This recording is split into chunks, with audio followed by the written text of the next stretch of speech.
የመንሰላል ቼክሜት ወይም ላደር ሜት ይባላል። በሁለት ሩክ የምናሸንፍበት መንገድ ነው። ለምን መንሰላ እንደተባለ አሳያችኋለሁ። ስለዚህ ንጉሱን ማሸነፍ የምትችሉት ወደ መጨረሻ መስመር በመውሰድ ነው። ወደ መጨረሻ መስመር ለመውሰድ ደግሞ መጀመሪያ ወደ ኋላ እንዳይመለስ መከልከል አለብን። ስለዚህ ይህንን መስመር በሩክ መያዝ አለብን። ሩካችንን እዚህ ጋር አምጥተን ንጉሱ ወደዚህ ቦታ እንዳይመጣ እንከለክለዋለን። ከዛ በኋላ ወደዚህ ሲሄድ የሚቀጥለውን መስመር ደግሞ አሁን እንይዝበታለን። ግዴታ ወደ ላይ ነው መሄድ ያለበት።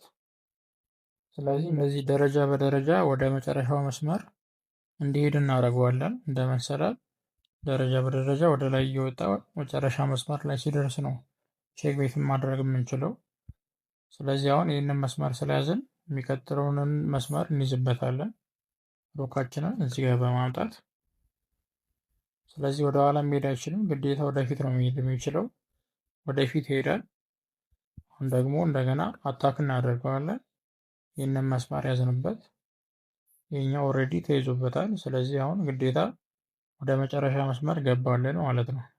ወደ መጨረሻ መስመር ከወሰድነው በኋላ ይህኛውን ሩክ ተጠቅመን ቼክሜት ማድረግ እንችላለን። ነገር ግን ከጎኑ ሄደን ቼክ ብንለው ይበላናል። ስለዚህ መጠንቀቅ አለብን።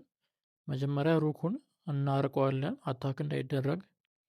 ከዛ በኋላ ንጉሱ ሲንቀሳቀስ የመጨረሻው መስመር ላይ ሄደን ቼክ እንለዋለን። ስለዚህ አታክ ካደረግነው በኋላ ወዴትም መሸሽ ስለማይችል ቼክሜት ሆነ ማለት ነው። በዚህ መንገድ በሁለት ሩክ ላደር ሜት በሚባለው ቴክኒክ ቼክሜት ማድረግ ትችላላችሁ። በሚቀጥለው ቪዲዮ በአንድ ሩክ እና በኪንግ እንዴት ቼክሜት እንደምታደርጉ አሳያችኋለሁ። አመሰግናለሁ።